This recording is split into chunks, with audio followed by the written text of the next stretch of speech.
오늘 하나님께서 우리에게 주신 말씀은 요한계시록 7장 1절부터 3절까지 기록된 말씀입니다. 이 일들 후에 내가 보니 네 천사가 땅의 네 모퉁이에 서서 땅의 사방에서 부는 바람을 붙잡고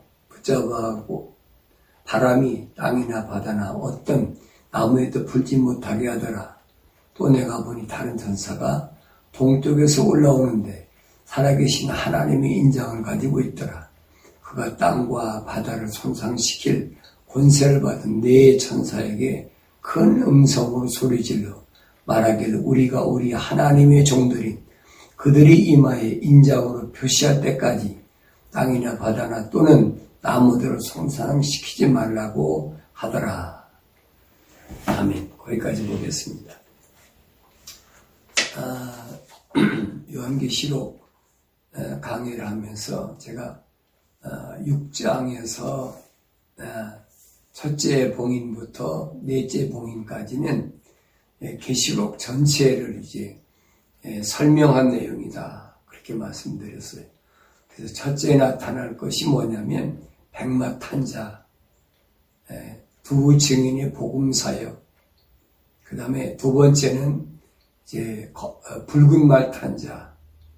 이건 이제 후 3년 반에 들어가서 전쟁을 일으킬 자. 셋째 말은 검은색, 검은 말인데 이 검은 말 탄자는 뭘 가져? 손에 저울을 가졌더라.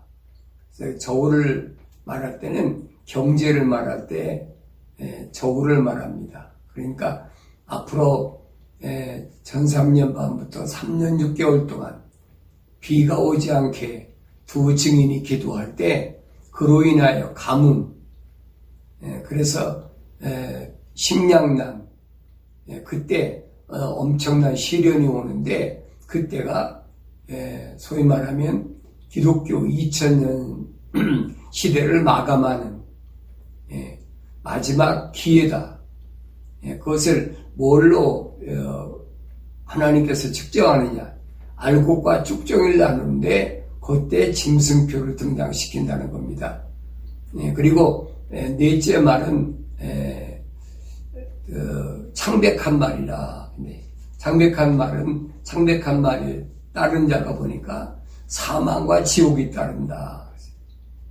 그러면 마지막 남은 7년이 이제 끝나버리는 거예요. 인류 역사가 끝나버리고 그리고 주님의 재림이 이루어지는 겁니다. 그것이 요한계시록의 전체 내용이에요. 그런데 전 3년 반은 뭐하는 기간이냐? 전 3년 반은 7년 환란 가운데 시작을 가리키는데 이 시작이 뭘로 시작됐냐면 성경에는 몇 월 며칠 몇 시부터 시작된다. 그게 없어요. 그런 말하는 사람들은 좀 조심해야 될 사람들이. 그러면 언제부터 시작되느냐? 성경은 몇 가지 징조를 설명했습니다. 어떤 징조를 설명했느냐? 먼저 하나님의 그 시계, 하나님의 시간을 가리키는 이스라엘 민족을 통해서 우리가 알라는 겁니다. 그럼 이스라엘 민족이 뭘 아느냐? 이스라엘 민족이 무너진 성전을 짓는 제3성전을 짓게 되면 그때부터가 환란의 시작입니다. 마지막 7년 동안에 그 일어날 사건 중에 첫째가 예루살렘 성전을 짓는 거예요. 그럼 예루살렘 성전을 짓기 위해서는 무엇이 되느냐? 2000년 동안 나라 없이 유리방황하던 이스라엘 민족이 회복이 되어야 되겠죠. 지난 시간에 말씀드렸죠. 1917년에 영국의 발포 그 외무부 장관이 이스라엘 독립시키겠다는 그 약속이 30년 지난 언제입니까? 1948년 5월 14일 날 바로 이스라엘이 독립했다는 거지. 그리고 우리나라는 8월 15일 날이 해방이 돼서 건국이 됐는데 우리나라가 몇 개월 늦게 됐죠. 지구의 정반대에 있는 지난 시간에 말씀드렸잖아요. 이사야 55장에 보면 너희가 알지 못하는 한 민족이 너희에게 와서 복음을 전할 테니까 회개하고 하나님 앞에 돌아오라는 겁니다. 그래서 여러분에게 지난번에 말씀드린 대로 한국 사람들이 이제 히브리어를 공부하기 위해서 이스라엘에 가서 예루살렘의 히브리 대학 가서 공부하러 가가지고 그래서 복음을 전하기 시작한 것이 지금은 이제 공식화가 됐어요. 이제 지난번에 말씀드린 대로 유대인들을 하나님께서는 버리지 아니하시고 첫 번째는 무화과나무로, 두 번째는 예루살렘 성전은 뭡니까? 그건 올리브나무로 종교적 이스라엘이죠. 무화과나무는 정책 이스라엘이라면 두 번째는 올리브나무는 종교적 이스라엘이에요. 이 종교적 이스라엘이 회복되는 역사가 뭐냐면 다시 말하면 제3성전을 짓는 겁니다. 그 사람들은 제3성전을 짓고 하나님께 제사 드리는 것이 그게 메시아를 맞이할 준비한다고 생각하는 거예요. 그리고 세 번째 포도나무 비유가 바로 영적 이스라엘, 이스라엘 가운데서도 예수 믿고 구원받을 수 있는 사람. 지구촌 구석구석에 유대인들이 얼마나 많이 있어요. 그런데 하나님께서는 유대인들을 그렇게 흩으셨다가 2000년도 흩으셨다가 그들을 통하여 하나님의 역사를 지구촌 구석구석에서 모든 민족들로 인하여 알게 하시고, 그리고 마지막 때는 이들을 통하여 하나님의 계획을 알게 하는 아주 놀라운 역사를 일으킨다라고 분명히 말씀드렸습니다. 그래서 오늘은 제7장엔 뭐냐? 이제 전삼년부터 시작되는 이스라엘의 유대인들의 구원의 역사입니다. 이스라엘 백성들이 어떻게 구원받느냐? 그 구원받는 구체적인 내용이 오늘 1절부터 3절까지 기록됐는데, 첫째 보면은 이 일들 후에 내가 보니 그랬습니다. 이 일들은 뭡니까? 첫째 봉인부터 넷째 봉인까지 끝나고 다섯째 봉인일 때 무슨 일이 일어났습니까? 순교자들이 하나님께 호소를 하는, 그리고 지난 시간에 말씀드렸죠. 여섯째 봉인일 때 보니까 이제 하늘에서 마치 별들이 무화과지 나무가 선과에 떨어지는 것처럼 그렇게 떨어지고, 하늘은 두루마리 말리듯이 쓸려 올라가고 산도 섬도 각기 제자리에서 옮겨지고, 그래서 이제 땅의 왕들과 부자들과 부를 누리는 사람들이 두려우니까 우리에게 떨어져서 우리를 가려달라. 별저기를 다 하고 있죠. 그래서 지금은 이제 미국에도 보면 지하 몇백 미터 밑에다가 호텔 같은 아파트를 지어놓고 그걸 분양하고, 나중에 핵무기가 떨어져도 자기들은 피해를 안 보겠다는 거예요. 그런 일들이 지금 벌어지고 있어요. 그래서 그 사람들이 이제 우리 위에 떨어져서 우리를 하나님의 진노에서 구해달라. 그렇게 이제 6장 16절에 보면 산들과 바위들에게 말하기를 우리 위에 떨어져서 보좌에 앉으신 분의 얼굴과 어린 양의 진노에서 우리를 숨기라. 이는 그분의 진노의 큰 날이 임하였으니 누가 감히 설 수 있으려 하더라. 피할 길이 없어요. 창조주 하나님이 심판하시는데 피조물이 뭘 피하겠습니까? 피한 데를 어디를 피하겠습니까? 어리석은 짓거리죠. 그래서 여러분들에게 말씀드리는 것은 회개하고 성령 받고 준비하는 길밖에 없다는 거예요. 자, 오늘 본문으로 들어가서 말씀드리겠습니다. 6장 마지막 부분에 보면은 여섯째 봉인을 여는데, 그러면 7장은 일곱째 봉인을 열어야 되는데 7장 1절부터 보면 그 일들 후에 그랬어요. 이 말 무슨 말이냐. 여섯째 봉인을 열었을 때 일어난 사건 후에, 그럼 일곱째 봉인은 언제 열느냐. 일곱째 봉인은 8장 1절에 가면 일곱째 봉인이 열립니다. 일곱째 봉인이 열리면서 뭐 시작되냐. 나팔재앙이 시작돼. 나팔재앙은 이제 그 전3년반 후3년반에 일어날 그 여러 가지 심판에 대한 구체적인 내용이 기록되어 있어요. 그리고 일곱째 나팔을 불면 또 뭐가 시작되느냐 하면 일곱 호리병, 아주 더 구체적인 하나님의 심판이 어떻게 마지막에 가서 종료되느냐 하는 부분이 이제 요한계시록 그 6장부터 16장까지 그렇게 기록된 것을 우리가 볼 수 있습니다. 오늘은 그러면 6장에서부터 8장까지 다시 말하면 여섯째 봉인에서 일곱째 봉인 넘어가기 전에 먼저 7장에 보면은 유대인들을 구원하는 하나님의 하나님의 계획이 기록이 됐습니다. 그러니까 하나님께서는 유대인들을 어떻게 구원하시느냐. 오늘 본문에 보니까 그랬습니다. 이일 후에 내가 보니 네 천사가 땅의 네 모퉁이에 서서 땅의 사방에서 부는 바람을 붙잡아 그 바람이 땅이나 바다나 어떤 나무에도 불지 못하게 하더라. 여기 땅의 네 모퉁이라 그랬어요. 땅의 네 모퉁이란 말은 동서남북을 가리키는 거예요. 동서남북 어디든지 뭘 못하느냐. 여기 보니까 사방에 부는 바람을 붙잡았다 그랬어요. 다시 말하면 전쟁을 억제했다는 거예요. 억제시키고, 그리고 그 전쟁이 땅이나 바다나 어떤 나무에도 불지 못하게 하더라. 왜 그랬느냐? 그 이유가 2절에 나옵니다. 또 내가 보니 다른 천사가 동쪽에서 올라오는데 살아계신 하나님의 인장을 가지고 있더라.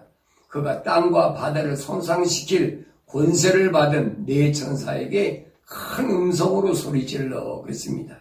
다시 말하면 마지막 대전쟁도 누굴 통해서, 하늘의 천사를 통해서 하나님의 계획을 이루신다는 것을 다시 한번 우리에게 일깨워주는 말씀입니다. 그래서 그가 땅과 바다를 손상시킬 권세를 받은 네 천사에게 큰 음성으로 소리질렀다는 거예요.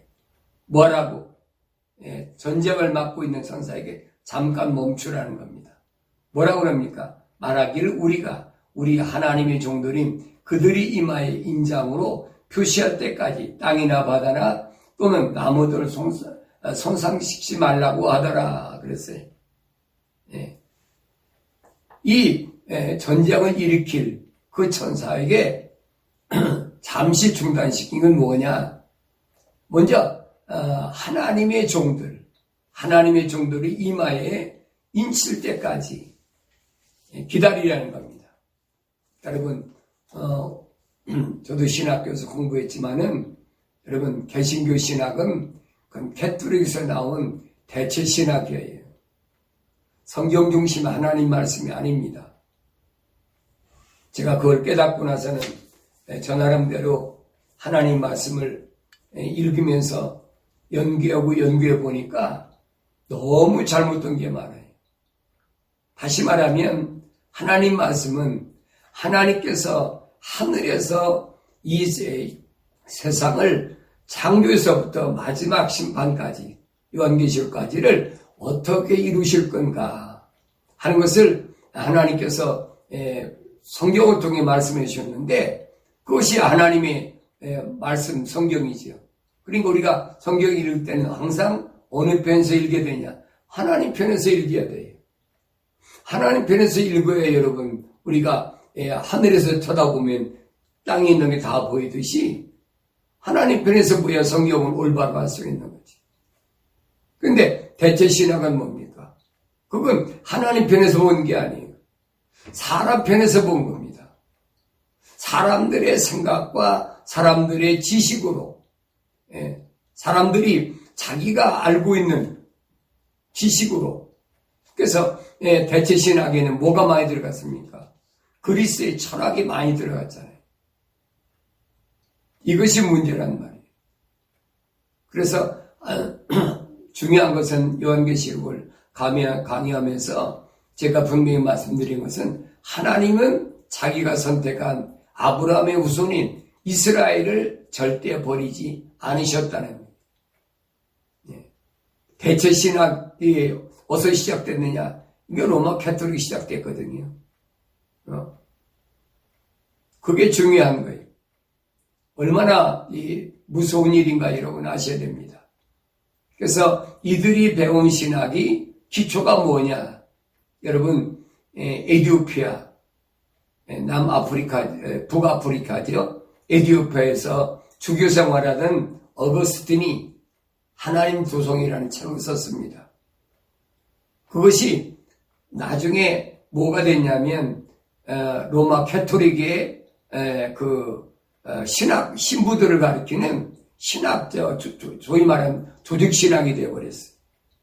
그거 다 공부한 사람들, 루터나 모든 이런 사람들이 다 그 대체 신학 하나님의 도성이라는 시리 오브 가시라고 그래요. 그 책을 공부한 사람들, 캐톨릭 신부들은 다 똑같아요. 거기서 그 신학을 가지고 그 사상을 이어받고 나온 사람이 바로 말틴 루터입니다. 대표적인 사람이. 그러니까 그 사람이 주장하는 게 뭐냐면 유대인 말살 정책이. 그래서 여러분 많은 그 기독교에 있는 목사들이 그 대체 신학을 받아들여 가지고 유대인은 저주받은 민족이다. 하나님께서 버렸다. 별소리 다 하잖아요. 그들은 버림받은 민족이기 때문에 이제는 하나님과 상관없다. 우리가 개신교 성도들이 이제 그를 대신한다. 이건 거짓말이거든요. 여러분, 유언비어 만드는 사람들이 어떻게 만드는 줄 압니까? 예를 들어서 누가 어느 연설을 하면은 중요한 모든 부분은 다 잘라버려요. 그리고 그 오해 소지가 많은 그 부분만 딱 잘라가지고 그 부분만 가지고 부각시켜서 그 사람을 공격합니다. 이것이 사탄 마귀들이 거짓으로 쓰는 제일 수법이에요. 누가 그런 짓 많이 합니까? 여러분, 사회주의 사상을 가진 사람들 그따위 짓 많이 하잖아요. 한국에서도 보세요, 여러분. 뭐라고 그러나요? 목사들이 설교하다가 무슨 예화나 들고 얘기하는 것이 자기 마음에 걸리고 사회 문제가 되게 생긴 게 있으면 앞뒤는 다 잘라버리고 그 부분만 부각시켜가지고 확 뉴스를 하고 목사들을 공격하고 막 그러잖아요. 성경도 똑같아요, 여러분. 성경은 창세기 1장 1절부터 요한계시록 22장 마지막 절까지 전체를 다 조명할 수 있어야지 어느 한 부분만 가지고 요건 이렇다. 자기가 목표를 세워놓고 거기다 성경 구절을 뜯어다 맞추는 거예요. 그게 얼마나 잘못된 겁니까? 특히 요한계시록을 여러분 공부할 때 아주 연구할 때 조심해야 될 부분이 바로 그런 부분이에요. 오늘 요한계시록 7장에 보면 하나님께서는 제일 먼저 뭐부터 시작하셨느냐? 14만 4천 유대인을 구원하기 위한 하나님의 종들을 먼저 선정하신다. 그것이 7장 1절부터 3절에 기록된 말씀입니다. 그럼 왜 하나님께서는 이렇게 말씀하셨는지 예수님께서도 비유로 말씀하셨잖아요. 누가복음 15장 11절부터 32절까지 보면 예수님이 집 나간 아들을 비유로 말씀하셨잖아요. 집을 나갔던 아들이 이제 고생스러우니까 아주 어려우니까 그러니까 아버지 집으로 돌아오는 과정이 얼마나 힘든 과정입니까? 아버지 집 오기 전에도 굶주리고 헐벗고 죽을 지경이라 아버지 집으로 돌아오는데 그 돌아오는 과정이 얼마나 힘든가 보세요. 우리 그런 건 생각하지 않잖아요. 여러분, 누가복음 15장은 탕자의 비유가 아니에요. 집을 나간 아들이 아버지 앞에 돌아오는 길이. 그런데 그 돌아오는 길이 누구냐? 길이 뭐냐? 예수님이 요한복음 14장 6절에서 말씀하신 대로 나는 길이요 진리요 생명이라 그랬어요. 나는 길이요 진리요 생명이라. 아무도 사람은 누구든지 나로 말미암자로 아버지 집에 올 사람이 없다. 예수님을 통해서만이 아버지 집에 올 수 있는 거예요. 그런데 사탄 마귀들은 이것을 혼돈하게 만들잖아요. 뭐 이상한 그 대체신학 중에 나온 것 가운데서 뭐가 나왔습니까? 세대주의 종말은 환란된 휴거가 된다. 사람들의 마음을 막 조급하게 만들고 그런 사람들의 마음 조급함을 이용해서 재물이나 탈취하려고 그러고 거기에 속아 넘어간 사람들이 얼마나 많아요. 여러분 요한계시록을 확실히 올바르게 여러분들이 공부하려면 창세기 1장부터 여러분들이 공부를 올바로 읽고 올바로 아셔야 됩니다. 그래서 성경은 하나님의 생명의 말씀이기 때문에 성령이 모으셨기 때문에 여러분 하나님 말씀 연구할 때는 공부할 때는 반드시 성령 받아야 된다는 사실 언제든지 명심하시고 스스로 내가 성령 받았단다라고 방언 몇 마디 한다고 성령 받았다고 여러분 착각하면 큰 오산이에요. 그런 가짜들이 얼마나 많아요. 데살로니가후서 2장 9절에 보면 바울 사도는 데살로니가 지방에 있는 교회들에게 편지를 보냈는데 이렇게 말합니다. 그 악한 자가 오는 것은 그런 거예요. 그 악한 자가 누군가? 사탄 마귀지요. 악한 자가 오는 것은 사단의 역사에 따라 모든 능력과 표적들과 거짓 이적들과 멸망하는 자들 안에 있는 모든 불의의 속임수로 오는 것이니 이는 그들이 진리의 사람을 받아들이지 아니하며 구원을 받지 못하였기 때문이라. 그래요. 악한 자가 누구한테 옵니까? 구원받지 못한 사람들한테 오는 거예요. 그걸 아셔야 돼요. 왜? 그들은 진리가 없어요. 거짓으로 속이는 거예요. 네. 그러면서 바울은 뭐래? 이로 인하여 하나님께서 그들에게 강력한 미혹을 보내셔 거짓말을 믿게 하시면 그랬어요. 거짓말인데 자꾸 들은 게 믿어지는 거예요. 그래서 듣는 걸 여러분 조심해야 돼요. 아무거나 예수 이름 나오고 하나님 이름 나온다고 여러분 자꾸 들으면 세뇌가 돼버리는 거예요. 여기 보면 그랬어요. 강력한 미혹을 보내시어 거짓말을 믿게 하시면 왜 믿겠느냐? 그 사람 구원을 받지 못했기 때문이라는 거예요. 그러면서 진리를 믿지 않고 불의를 좋아하는 모든 자로 심판을 받게 하려 하심이라. 진리를 믿지 않는단 말은 참을 믿지 않는단 말이에요. 올바른 하나님 말씀을 믿지 않는다는 거예요. 그러다 보니까 뭘 좋아합니까? 불의, 하나님 약속을 믿지 못하게 하는 그런 사람들을 하나님께서 심판하시기 위해서 타락한 인간이 좋아하는 것은 사탄 마귀가 제일 잘합니다. 그래서 사람들을 자꾸 보이는 것을 미혹하지. 그러려면 여러분 이것에 대비해서 우리가 뭘 해야 바울이 에베소 지방에 지난번에 말씀드렸죠. 하나님의 전신 갑옷으로 무장하라. 교회가 무장하지 않으면 이 사탄 먹에 넘어질 수밖에 없어요. 뭘로 무장해야 됩니까? 머리부터 발끝까지 무장해야 되는데 머리부터 뭘로? 구원의 투구와 그렇죠? 믿음의 흉부의 가슴에 붙이고 허리에 진리의 허리띠를 띠고 화평의 복음의 신발을 신고 믿음의 방패와 성령의 칼 하나님 말씀으로 무장하라. 여러분 이렇게 무장하지 않으면 우리가 싸울 수가 없어요. 육신이 아무리 건강하다고 여러분 못 싸웁니다. 그래서 에베소 6장 11절에 너희는 마귀의 술책에 대항하여 설 수 있도록 하나님의 전신 갑옷을 입으라.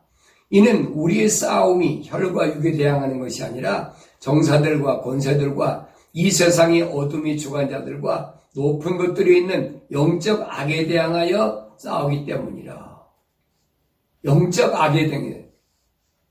그러니까 이렇게 여러분 무장하지 않고는 앞으로 점점 신앙생활이 어려워지는데 여러분 뭘 이길 것 같아요?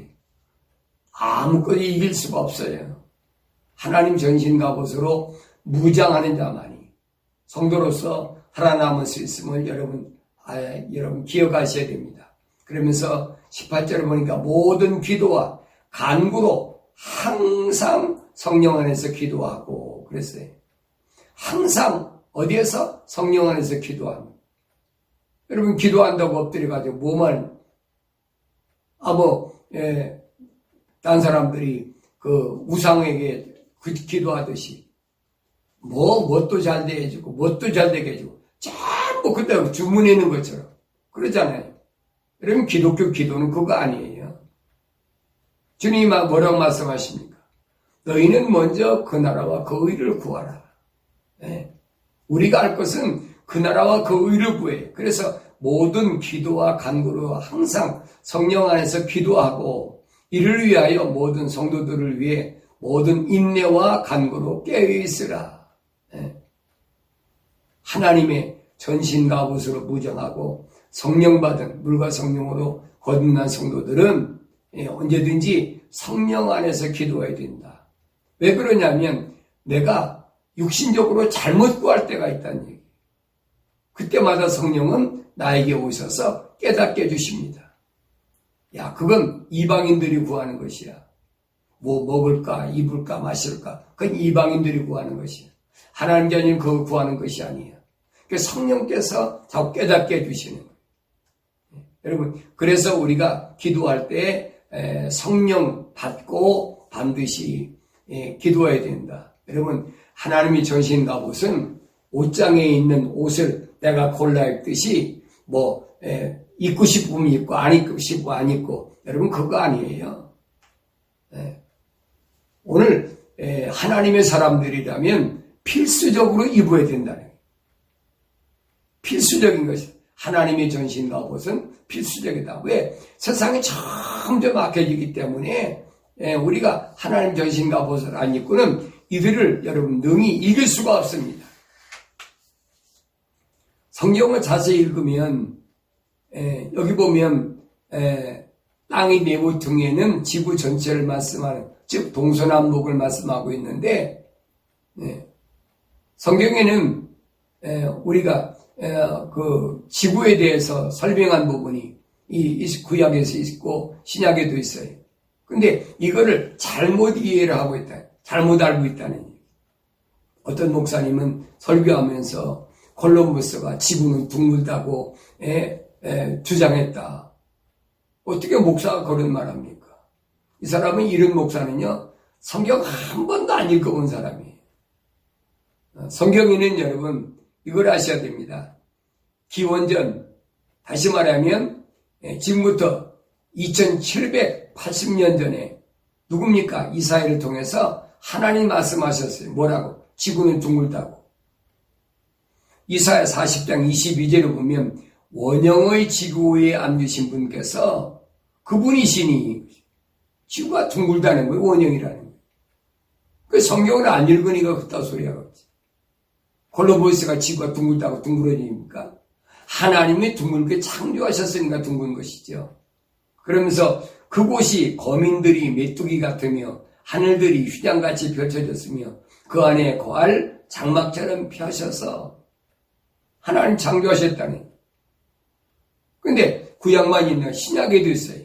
누가복음 17장 34절에 보면 내가 너에게 말하거니와 그 밤에는 두 사람이 한 침상에 있다가 한 사람은 데려가게 되고 한 사람은 남게 되리라. 두 여인이 맷돌을 갈고 있다가 한 사람은 데려가게 되고 한 사람은 남게 되리라.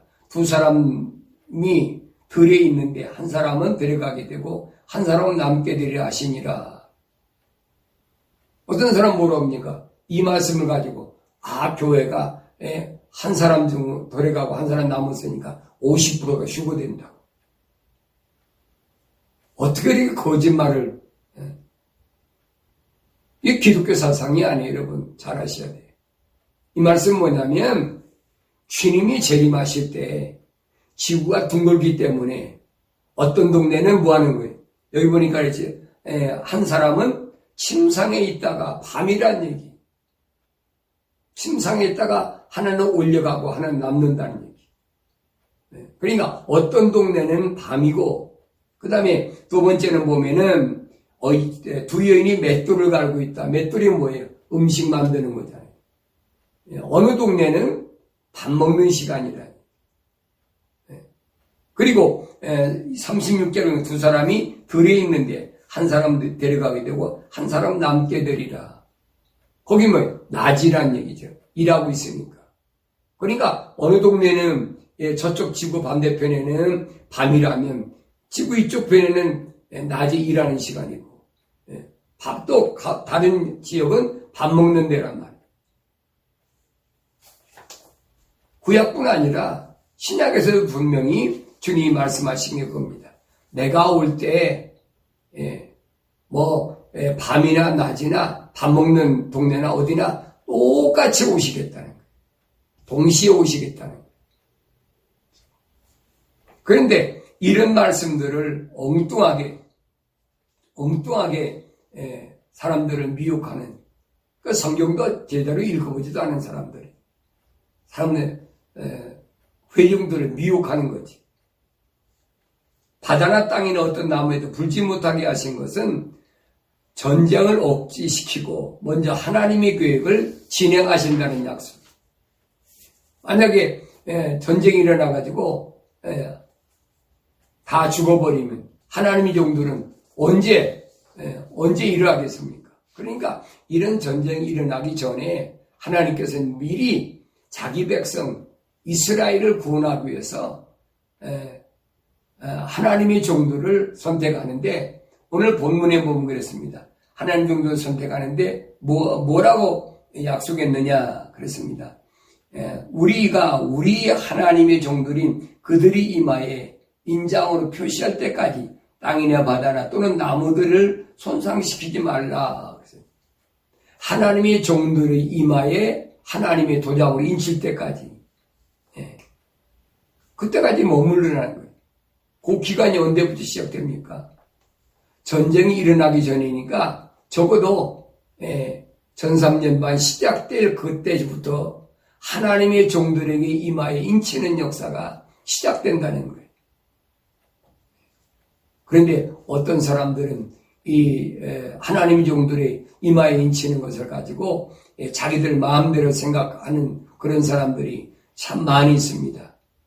그러나 분명한 것은 하나님의 나팔 소리가 시작될 때 하나님께서는 반드시 천사를 보내서 자기 백성을 모으신다고 그랬어요.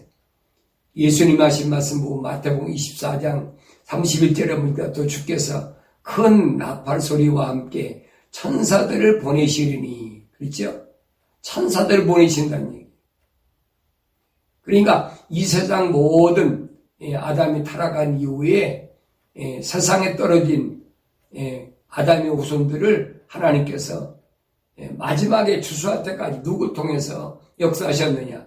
다 천사를 통해서 시대마다 역사하신 것을 볼 수 있는데, 마지막 때도 마찬가지. 그들이 하늘 이편 끝에서 저편 끝까지 사방에서 그의 택하신 사람을 함께 모으실 것이라. 하나님이 택하신 사람들을 사방에 있으니까 하나님 모으셔야 될 거 아닙니까? 택하신 사람이 누구예요? 유대인들이잖아요. 하나님께서 모으신다는 얘기.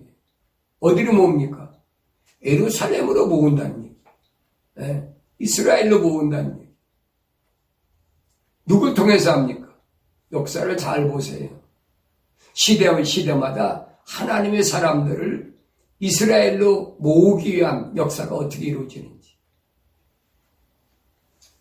그래서 우리가 하나님의 책을 자세히 읽지 않으면 알 수가 없어요. 그래서 지난번에 말씀드렸지만 이스라엘을 출애굽시킬 때도 보면은 하나님께서 누굴 동원하셨느냐? 천사를 통해 동원하셨어요. 우리가 요한계시록 14장 18절에 보면 불의 천사가 나오고 16장 5절에 보면 물의 천사가 나옵니다. 이스라엘 백성을 애굽의 고센 땅에서부터 끄집어내가지고 어디까지? 광야를 거쳐서 가나안까지 오는데 뭘 했습니까? 하나님이 밤에는 뭘로? 불기둥으로, 낮에는 구름기둥으로. 이거 다 천사를 통해 하나님이 일하신 거예요. 근데 마지막 때도 마찬가지. 마지막 때도 하나님은 자기 백성을 모으시는데 이렇게 천사를 통해서 일하시겠다라고 말씀하십니다. 여러분, 성경을 안 읽고 신앙생활한다는 것처럼 어리석은 것이 없어요. 한때는 또 요즘 이제 그런 시기가 지나갔습니다만 한때는 속도법으로 성경을 읽어라 그래가지고 속도법을 또 가르친다고 예배당마다 다니면서 배짓거리 다 했죠. 왜 속도법을 읽어서 뭘 알았습니까? 날마다 자세히 묵상해도 잘 모르는 걸 속도법을 읽는다고. 오늘도 마찬가지. 오늘도 그 후타가 나온 게 뭡니까? 통독한다. 성경 통독해서 이러면 어떻게 하겠다. 여러분, 하나님 말씀은 뭐라고 했습니까? 이사야 34장 16절에 보면 너희는 주의 책을 찾아 읽으라. 찾아 읽으란 말은 여러분 자세하게 읽으란 얘기예요. 이 하나님 말씀은 성경을 읽는 방법이에요. 하나님 말씀 성경은 아무렇게나 읽는 게 아니에요. 너희는 그랬어요. 주의 책을 찾아 읽으라. 자세히 읽으란 얘기예요. 이들 중에는 하나도 부족한 것이 없고 하나도 자기 짝이 없는 것이 없으리니. 자세히 찾아 읽은 사람은 성경 전체가 빠진 것이 없고 부족한 것이 없다는 사실을 안다는 겁니다. 그리고 그 다음에 뭐니까? 하나도 자기 짝이 없는 것이 없다. 다 자기 짝이 있다는 거예요. 왜? 아담에게 하나님께서 시작할 때부터 하나님 말씀은 짝으로 되어 있어요. 창세기 2장 17절에 그랬잖아요. 이 동산에 있는 선악 지식에 나오면서 나온 걸 먹지 말아라. 먹는 날엔 반드시 죽으리라. 그 한 구절에 뭐가 있습니까? 약속과 명령이 있잖아요. 아담이 하나님의 약속을 믿었다면, 반드시 죽는다는 하나님의 약속을 믿었다면 하나님 명령대로 먹지 않았겠지요. 지식의 선과 악의 지식에 나오는 걸 먹지 않았겠지. 이게 여러분 짝이에요. 하나님 약속과 명령. 내가 예수 믿는다. 뭘 믿어요? 주님 약속을 믿는 거예요. 내가 다시 올 테니까 그때까지 기다리라는 거예요. 뭐하고 기다리라? 명령이 있잖아요. 살린 것은 영이니 육은 전혀 무익하니라. 내 말들이 영이요 생명이라. 예, 주의 약속을 믿고서 주님 명령하신 대로 주의 명령을 지키는, 사랑하라 해서는 사랑하고 용서하라 해서는 용서하고, 주님의 약속을 안 믿기 때문에 못 지키는 거예요. 그래서 오늘 사도 이사야를 통해서 말씀하신 겁니다. 하나도 자기 짝이 없는 것이 없으니 이는 나의 입으로 그것들을 명령하였고. 그랬죠? 하나님이 입이 명령하셨어요. 그 영이 그들을 모으셨습니다. 하나님 영이 모으신 거예요. 그러니까 하나님 영이 모으신 것을 타락한 인간이 성경을 여러분 통독한다고 합니까? 속도법을 읽는다고 합니까? 요한일서 2장에 보세요. 20절과 27절 보세요. 성령으로 기름 부음 받은 자는 가르칠 필요가 없어요. 네. 이거 잘못돼도 크게 잘못된 거예요. 성경 공부를 한다. 성경 공부에도 뭐가 들어갑니까? 전부 신학자들이 만들어놓은 대체 신학에 나온 거 가지고 전부 짜지 깨서 만들어놓은 거예요. 교파마다 다르죠 또. 하나님 말씀이 기준이 되고 하나님 말씀이 신앙생활의 전부가 되는 것이 바로 기독교입니다. 자칭 기독교 많잖아요. 캐톨릭도 자기들이 기독교라고 그러잖아요. 개신교도 자기들이 기독교라고 그러잖아요. 아니잖아요. 성경이 기준이 되는, 그런 신앙생활하는 것이 바로 기독교란 얘기입니다. 하나님 말씀과 상관도 없고 하나님 말씀 지키도 않는, 성경에도 없는 걸 가지고 그냥 가문이설로 미혹하는 것. 여러분, 이건 기독교하고는, 다시 말하면 하나님하고는 아무 상관도 없는 그런 것들인 걸 여러분 아셔야 됩니다. 그래서 하나님께서는 마지막 때 자기 백성을 구원하시기 위해서 그랬습니다. 우리 하나님의 종들인 그들이 이마의 인장으로 표시할 때까지 땅이나 바다나 모든 나무들을 손상시키지 말라. 다시 말하면 전쟁을 억제시키는, 그리고 이제 전삼년반이 시작되는데, 전삼년이 시작되면 그러면 이 하나님의 종들은 누굴까? 대개 신학교 나와서 목사 된 사람들 보고 하나님이 종, 하나님 종, 그거 거짓말이에요. 물론 그 사람들 중에도 하나님 종이 있겠지요.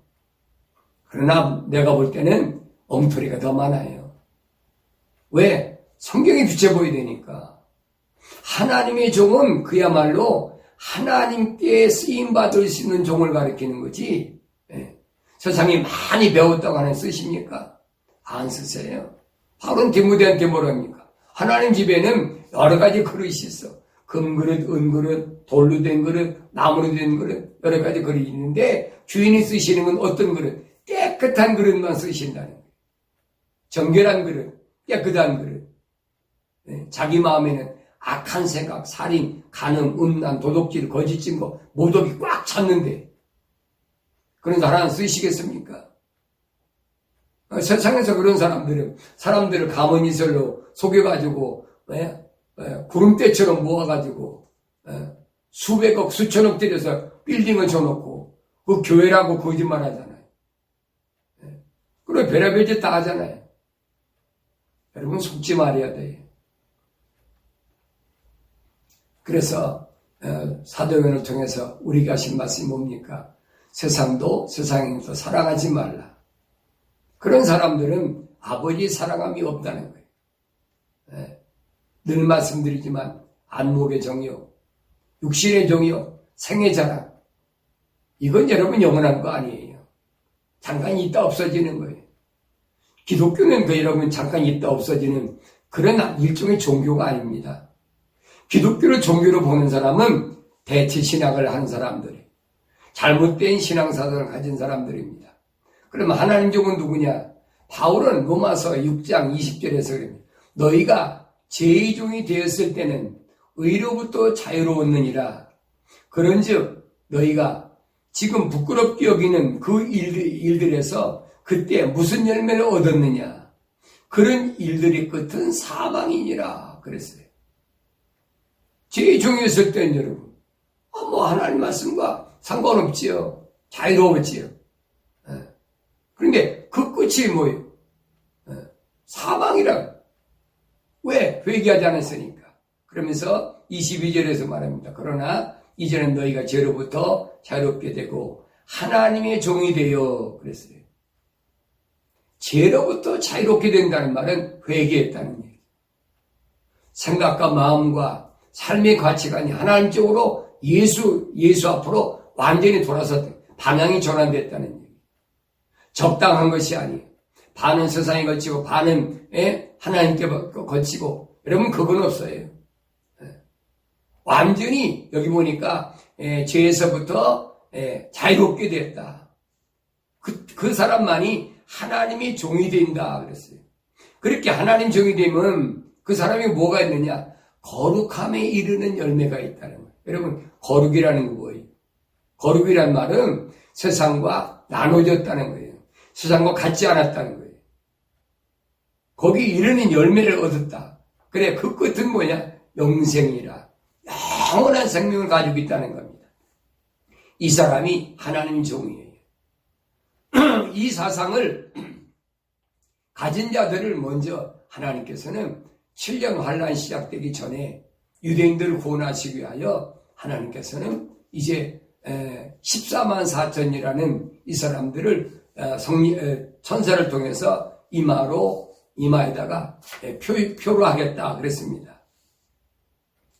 사람들이 대체 신학을 통해 가지고 사람이 교리로 사람들을 미혹하고 있잖아요. 예수님께서 마태복음 15장 9절에 사람들이 계명들을 교리들로 가르치니 그들이 나를 헛되이 경배하는도다라고 하였느니라고 하시더라. 사람들의 계명이 우리 교파에서는 이러이러한 거 지켜야 된다. 우리 교단에서는 이러이러한 거 지켜야 된다. 성경에 그런 게 어디 있어요? 그게는 기독교 아니에요. 정신 바짝 차리세요. 많이 배웠다고요? 그거 많이 배우면 뭐합니까? 바울이 디모데에게 보낸 두 번째 편지에서 이렇게 얘기를 합니다. 디모데후서 3장 7절에 보니까 항상 배우나 진리의 지식에는 결코 이를 수 없느니라. 항상 배워보라니. 진리의 지식이 뭐예요? 진리가 누굽니까? 예수에 대해서 알지 못한다는 거예요.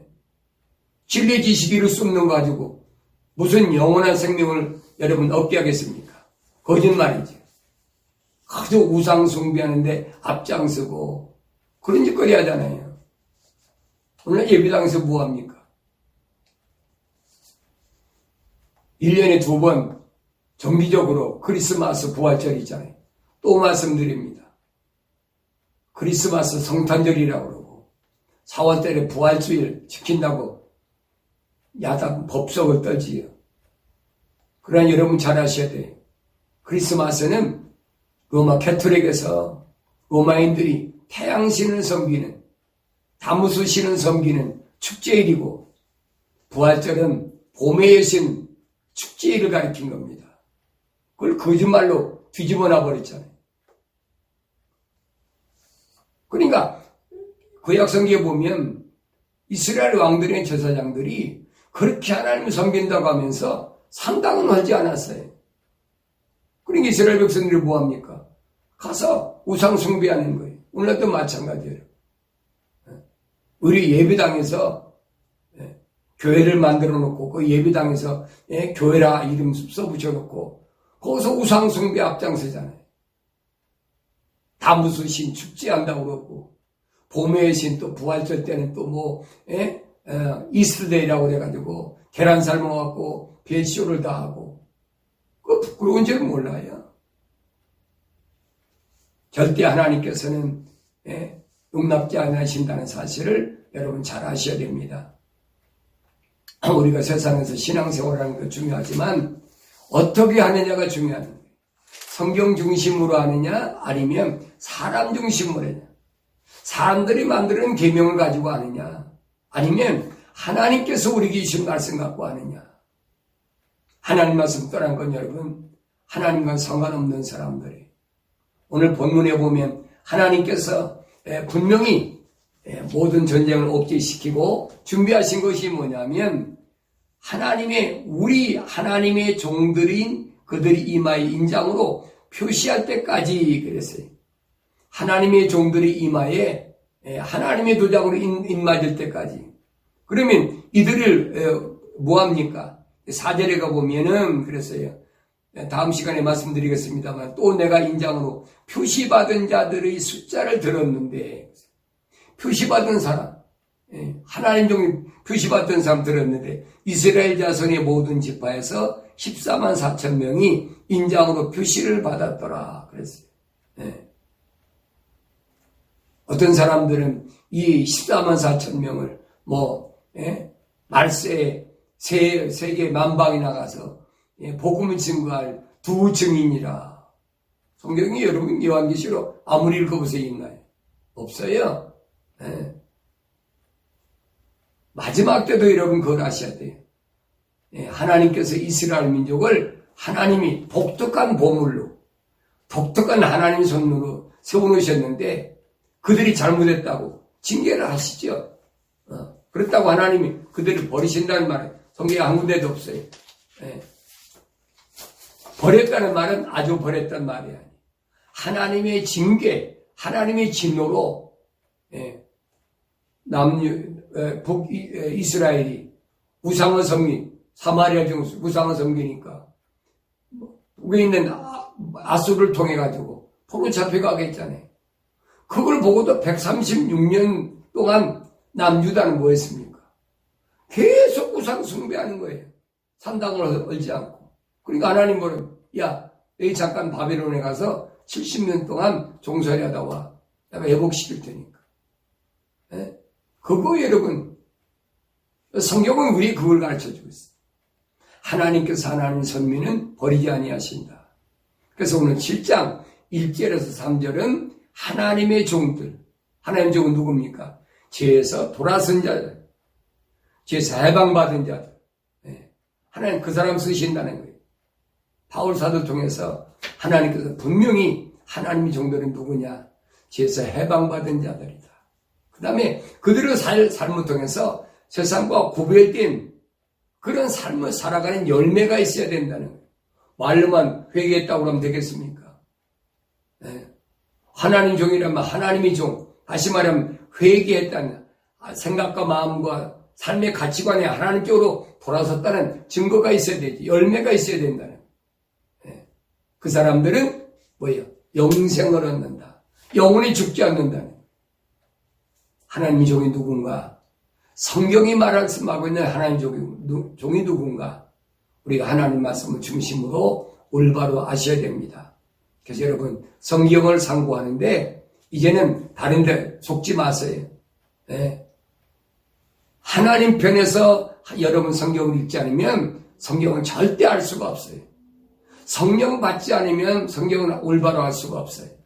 오늘 여러분들은 성경 읽을 때마다 이 말씀을 기록하라고 하신 이 하나님 말씀을 명령하신 하나님 편에서 읽으시고 또 성령을 통해서 모으셨다고 그랬으니까 하나님의 영, 거룩한 영을 통해서 성령 받으시고 하나님 말씀을 올바로 깨달아서 환난날에 넉넉히 이길 수 있는 승리의 하나님의 귀한 백성들이 되기를